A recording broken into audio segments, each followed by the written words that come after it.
Guatemala se encuentra localizado en la parte norte del Istmo Centroamericano, entre los paralelos 13 y 18 grados latitud norte y entre los meridianos 87 y 92 grados al este del meridiano de Greenwich. Su extensión territorial es de 108.889 kilómetros cuadrados, con 2 estaciones al año: la lluviosa, conocida como invierno, y la seca, conocida como verano.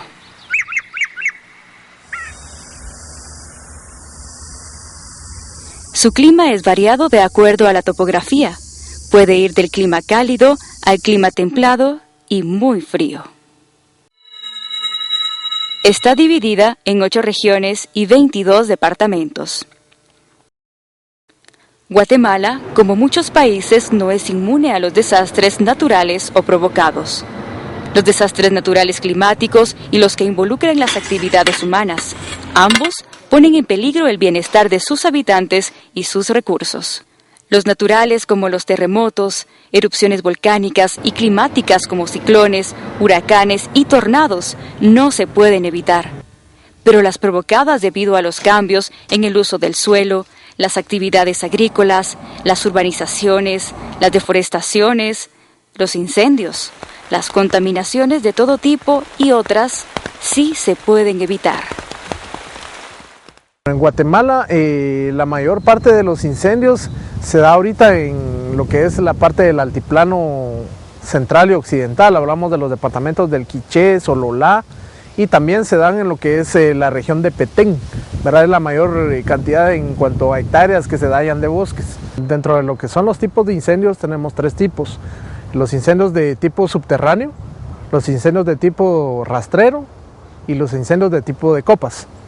El subterráneo son todos aquellos incendios que se dan bajo la superficie del suelo.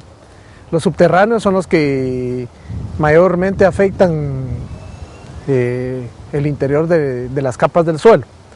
Los rastreros son aquellos que afectan lo que son pastizales, arbustos, y los incendios de copa son aquellos que ya afectan directamente las ramas, las copas de los árboles como tal.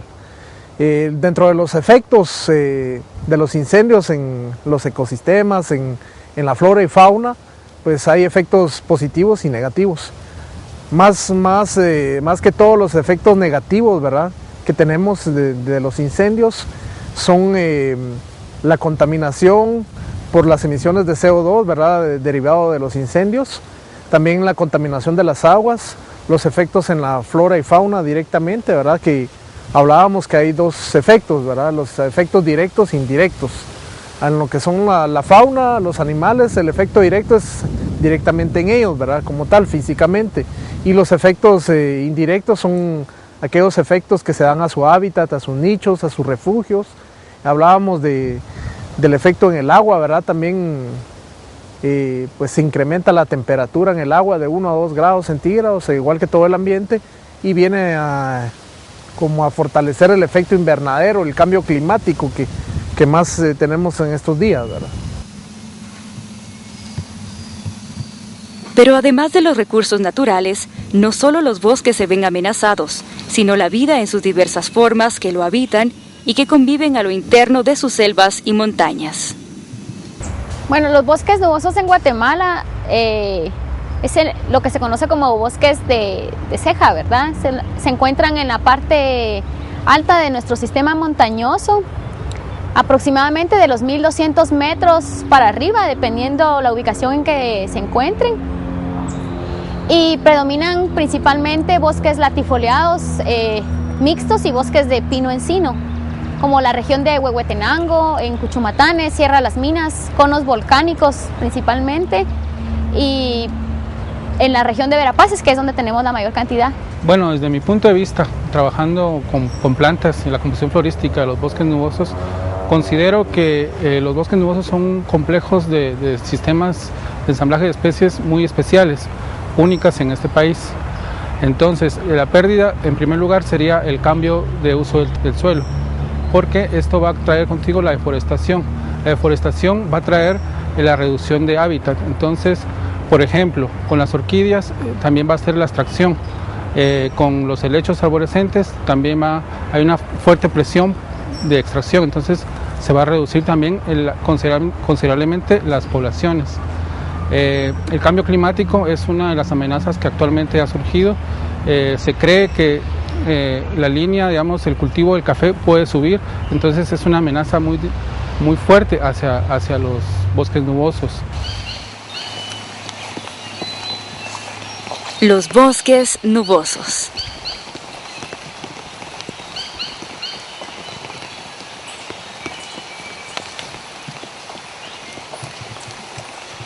También se le conoce como bosque musgoso. Es generalmente un bosque húmedo de montaña tropical o subtropical, que se caracteriza por una alta incidencia de nubosidad superficial. Son bosques con la habilidad de capturar nubes y que a su vez precipitan entre los árboles que las capturan, de manera que siempre se mantienen húmedos.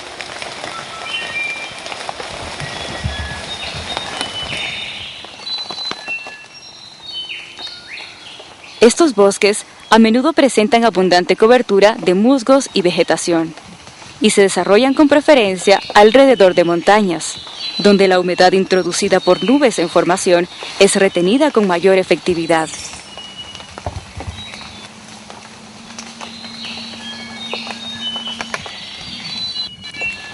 Dentro de los bosques nubosos, la mayor parte de las precipitaciones se dan en forma de niebla, la que se condensa en las hojas de los árboles y luego gotea al suelo.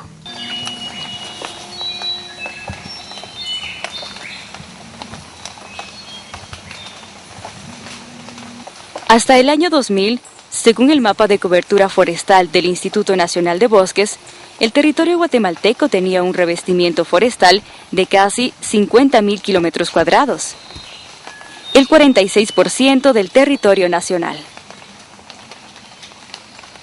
A pesar de que pocos bosques nubosos han sido explorados sistemáticamente, lo cierto es que se trata de almacenes de biodiversidad, y poco a poco su papel vital como fuentes de agua dulce para millones de personas está siendo desenmarañado y reconocido. Bueno, la importancia de los bosques nubosos radica principalmente en que son las principales fuentes de agua para muchas comunidades. Prestan muchos servicios también como la captación de carbono, ¿verdad? La purificación del aire, pero su principal importancia es las fuentes de agua protectoras de manantiales, así como también en la conservación de muchas especies que se encuentran con una distribución muy restringida hacia este tipo de ecosistemas. Bueno, el papel de los bosques nubosos en el ciclo hidrológico es muy importante, porque estos actúan como captadores de agua. Como ustedes saben, el problema del agua es muy fuerte en el país, entonces es una alternativa para las poblaciones. Además, le da un valor extra a lo que es el bosque nuboso. Es sorprendente que con todas estas propiedades casi mágicas, los bosques nubosos posean fuertes valores espirituales y culturales en muchas partes del mundo. La experiencia de estar en un bosque nuboso es la abundancia de plantas, con cantos de aves que son acarreados lejos por el aire frío, cargado de humedad, y el agua que al gotear forma arroyos cristalinos. Incendios más frecuentes a nivel de bosques nubosos y específicamente para Guatemala son los de tipo rastrero, debido a que la presión del cambio de uso del suelo, hablemos de la ganadería, la agricultura, ¿verdad? El proceso del cambio de uso que se le da, afecta. Las personas pues hacen quemas, rozan para tener más áreas para cultivo, entonces estos bosques se ven afectados debido a ese efecto, ¿verdad? Entonces el incendio de tipo rastrero es el más común que tiene mayores efectos en estos tipos de bosques.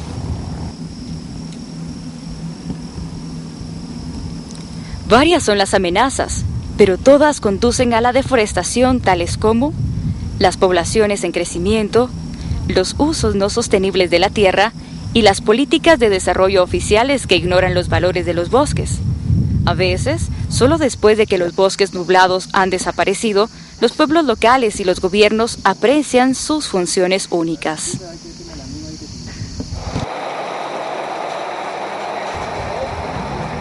Cuando los bosques nubosos son cortados por su madera, para criar ganado o para cultivar, menos agua es capturada o retenida y los manantiales cesan de fluir en la época seca.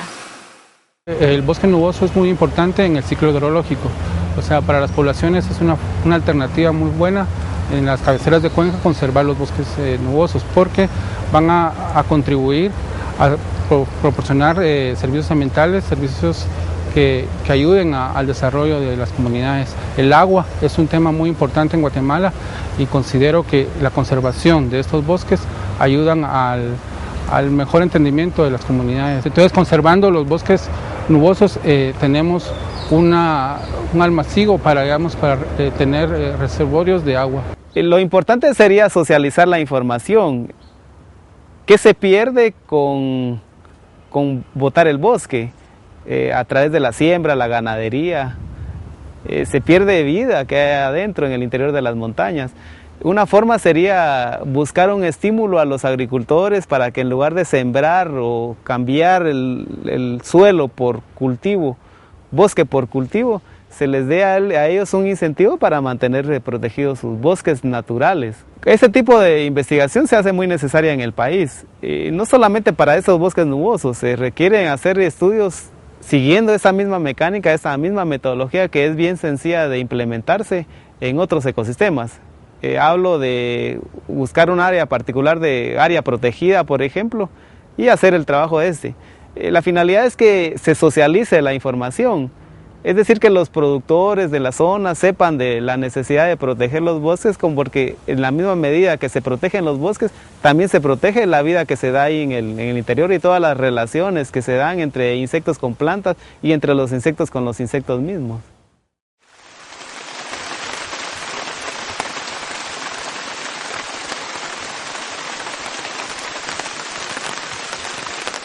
Cuando llegan las lluvias tropicales, el agua de lluvia corre a través de las pendientes expuestas de la montaña, erosionando la capa arable del suelo y haciendo que los ríos alternen entre inundación y sequía.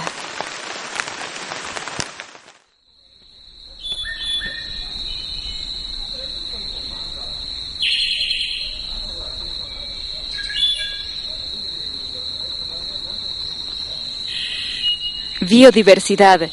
Es la diversidad entre los organismos vivos y las complejas relaciones que establecen entre sí y su entorno.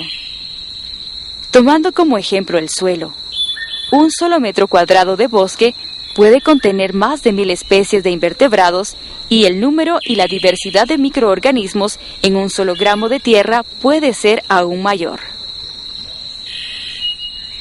Los insectos que habitan en los bosques desempeñan un rol indispensable, contribuyendo tanto a su equilibrio como a su persistencia. Por otra parte, los insectos y los arácnidos proveen medios fáciles, sensibles y de bajo costo para medir los efectos del estrés por la influencia del hombre en la biodiversidad y los ambientes.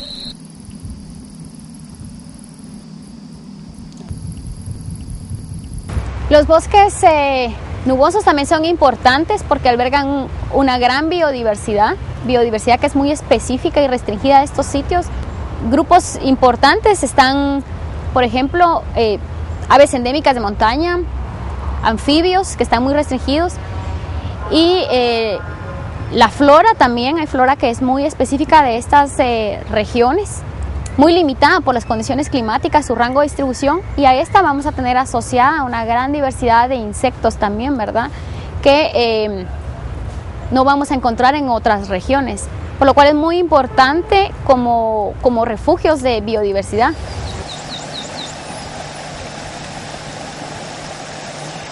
Usualmente, se encuentran en este grupo aquellas utilizadas como especies indicadoras, ya que permiten un apropiado monitoreo de los cambios en el paisaje gracias a su abundancia u ocurrencia.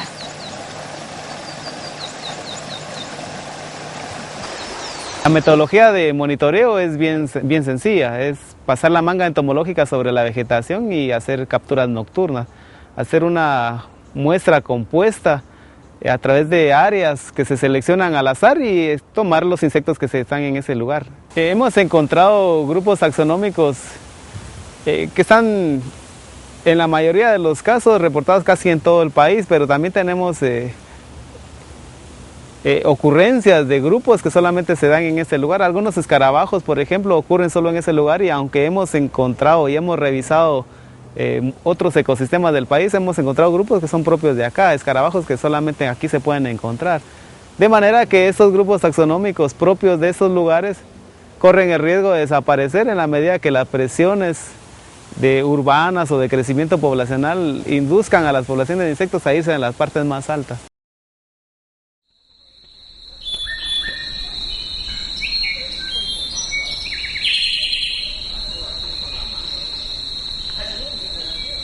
Los artrópodos, entre los que se encuentran los insectos, son componentes importantes de diversos ecosistemas y juegan